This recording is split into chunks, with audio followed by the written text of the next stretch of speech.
The winter of 1934 did not announce itself with mercy. It came the way Canadian winters always did in rural Quebec. Slowly at first, then all at once. Roads disappeared under feet of snow, villages became islands, and the cold made no exceptions for the young, the sick, or the desperate. In the small town of Valcourt, Quebec, a young mechanic named Joseph-Armand Bombardier had built his life with his hands. He was born in 1907 into a world of horses and sleighs, but his mind lived somewhere else entirely, in engines, in wheels, in motion. At 15, he built his first snow vehicle from a car engine and a propeller. At 19, he opened a repair garage. His neighbors thought him peculiar, always tinkering, always dreaming beyond what existed. But he wasn't dreaming. He was preparing for something he didn't yet know he would need. By 1934, Bombardier was 26 years old, married, and the father of several children. His oldest, a boy named Yvon, was 2 years old. Small, curious, alive the way only 2-year-olds are, completely, blindly, without caution. On the night of January 18th, 1934, Yvon became ill. Severely, suddenly ill. His stomach had turned hard, his fever had climbed. Bombardier recognized the signs, or feared them. Acute appendicitis, the kind that, left untreated, kills a child within hours. The hospital was in Sherbrooke, 50 kilometers away. Under normal conditions, a difficult drive. But January 18th, 1934 was not a normal night. A blizzard had been building for hours. The snow outside the door was measured not in centimeters but in the language of impossibility. Bombardier tried. Time equals 550 milliseconds / every account agrees on that. He tried to get his son to help. He attempted the road with his car. The vehicle sank, stalled, became part of the landscape. There was no ambulance that could move, no neighbor with anything better. The snow had closed every door. Yvon Bombardier died that night in his father's arms, inside their home, 50 kilometers from the hospital, 50 kilometers from survival. The cause was acute appendicitis, a condition routinely treated. Treatable if you could reach a doctor. Treatable if winter had allowed it. In the weeks that followed, those who knew Bombardier said he didn't speak much. He returned to his garage, he sat with his machines. But something had changed in the relationship between the man and the metal.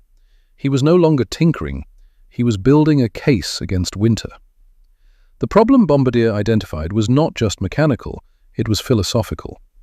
Winter in rural Quebec was treated as absolute authority. Roads closed, you stayed home. Blizzards came, you waited. The sick waited, the dying waited.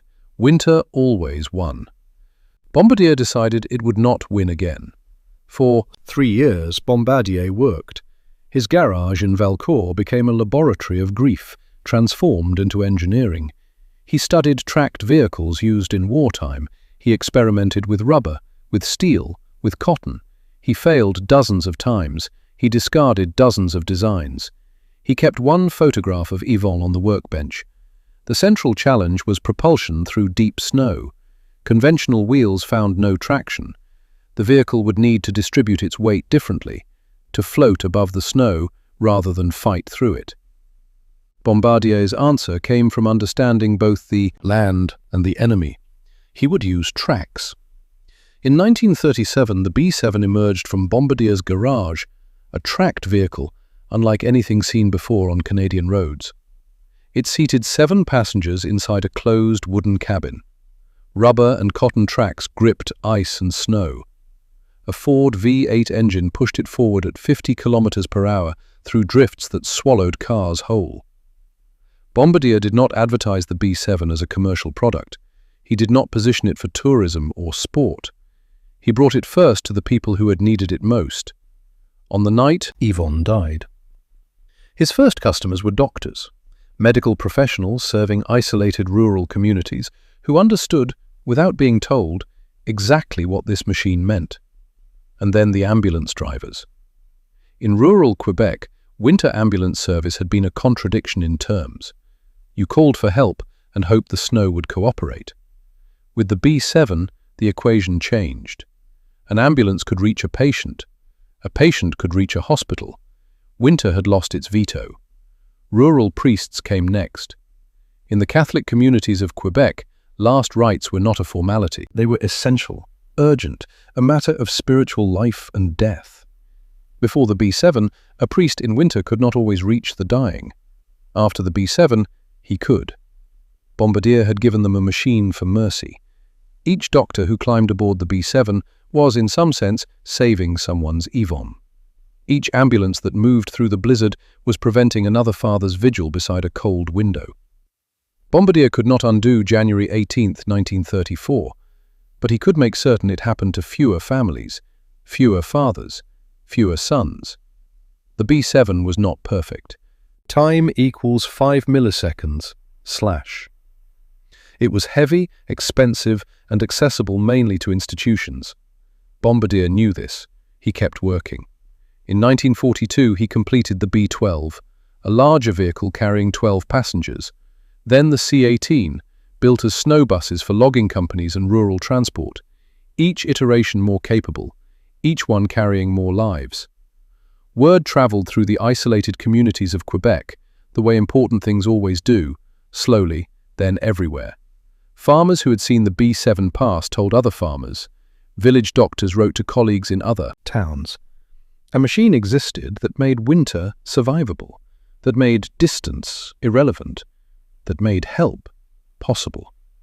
By the late 1940s, Bombardier's vehicles operated across Canada, not just in Quebec, Northern Ontario, Manitoba, Saskatchewan. Wherever winter imposed its authority over human survival, the tracked vehicles from Valcourt arrived as a counter-argument.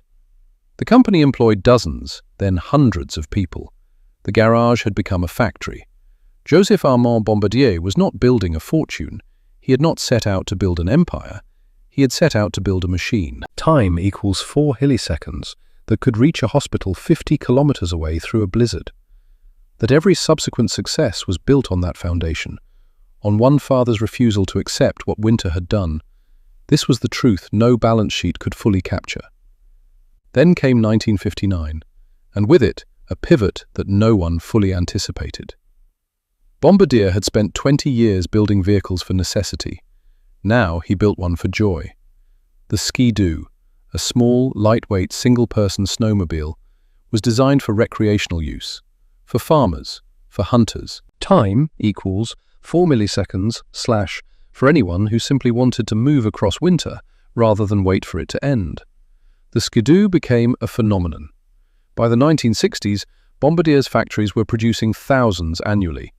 A new industry had been born, recreational snowmobiling, and Bombardier owned its foundation. What had begun as a machine built for a dying child was now a machine built for living ones. The irony was not lost on anyone who knew the story. Joseph-Armand Bombardier died on February 18, 1964. He was 56 years old. He had spent 30 years converting grief into engineering. He had converted the impossible night of January 18, 1934, into something that kept thousands of other impossible nights from occurring. He did not live to see the full scale of what he had built. The company continued. Under his family, under professional management, under the demands of a world that kept growing more complex. Bombardier Incorporated expanded into aerospace, into rail transportation, into manufacturing systems that moved people across cities, across countries, across continents. The tracked vehicle from Valcourt had become a global infrastructure company. By 2024, Bombardier Incorporated, time equals 3 milliseconds, reported annual revenues of approximately $7 billion. Over 70,000 people employed across multiple continents. Aircraft serving routes connecting cities in dozens of countries. Metro systems moving millions of passengers in cities that had never seen a Quebec blizzard. $7 billion. Grown from grief. Built for one boy who didn't survive. But the $7 billion is not the story. The story is the doctor who reached the patient, the ambulance that made it through, the priest who arrived in time. The story is every child who lived because a road didn't stop a machine. Every family who did not spend January 18th the way the Bombardiers spent theirs. There is a specific kind of legacy that cannot be measured in revenue reports. It lives in the families who never knew they were saved. The children who grew up because a tracked vehicle arrived in time. They don't know Yvon Bombardier's name. They don't know about January 18th, 1934. They are alive, and that is the whole point. Consider Bombardier's specific position in history. He did not discover a medical cure. He did not develop a vaccine. He did not extend the frontier of science. He built a vehicle. Time equals 650 milliseconds / greater than a tracked vehicle that moved through snow. And in doing so, he closed the distance between sick people and the doctors who could save them. Sometimes the most profound inventions are also the most mechanical. Winter, in Quebec, remains what it has always been. Vast, indifferent, patient. It does not negotiate. It does not acknowledge suffering. It arrives when it wishes and leaves when it decides. What Bombardier changed was not winter. He changed what winter could do to people. He built a machine that made winter's authority incomplete. Valcourt, Quebec today is home to the Joseph-Armand Bombardier Museum. Inside, the original B7 is preserved. You can stand beside it and understand, in physical terms, exactly what Bombardier built.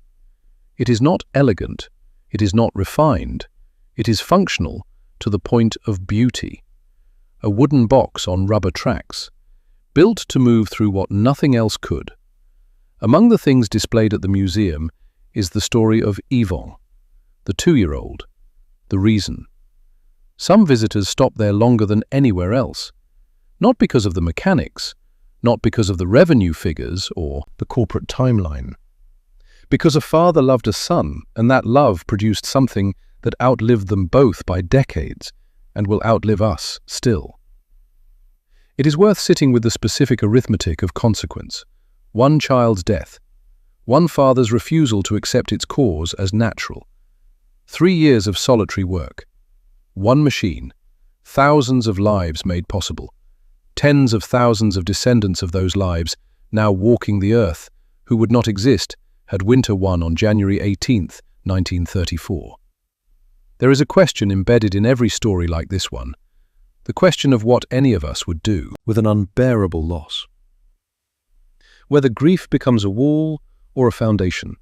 Whether we stop at what was taken from us or move toward what might be given to others. Bombardier's answer was a tracked vehicle. Your answer will be something else. But the question is the same. January 18th, 1934 remains a fixed point. A date that cannot be revised or redeemed. Yvon Bombardier lived 2 years on this earth and died because snow blocked a road. That is the irreducible fact at the center of everything. What surrounds it, the invention, the company, the lives saved. These are not consolations. They are consequences. They do not undo the night. They answer it. The B7 still exists. The Skidoo still exists. In forms Bombardier could not have imagined. Bombardier aircraft still cross skies above the continent. Rail systems he helped design still move through cities he never visited. The machines he built in response to one night in 1934 are still working, still moving, still closing the distance between people and the help they need. Joseph-Armand Bombardier is buried in Valcourt, the town he never really left. The town where his garage still stands, now a museum. The town where the winters are still long and the snow still comes without warning and the roads still disappear. But something follows them now, something with tracks, something his son never got to see. What we remember of Bombardier Inc. today, the revenue, the aircraft, the global footprint, is the residue of a decision made in a quiet garage in the winter of 1934 by a man who could not accept what had happened to his son. The empire is enormous. The origin is small. A 2-year-old boy. Time equals 5 milliseconds / greater than a blizzard. A road that wouldn't open. A father who refused to let that be the end of the story. If stories like this matter to you, consider subscribing. It is a small action, but it ensures these stories continue to exist. If you want to directly support the creation of future documentaries, Super Thanks is available below. And write in the comments, where are you watching from? Had you heard this story before? Built for his dead son, saved thousands of living ones.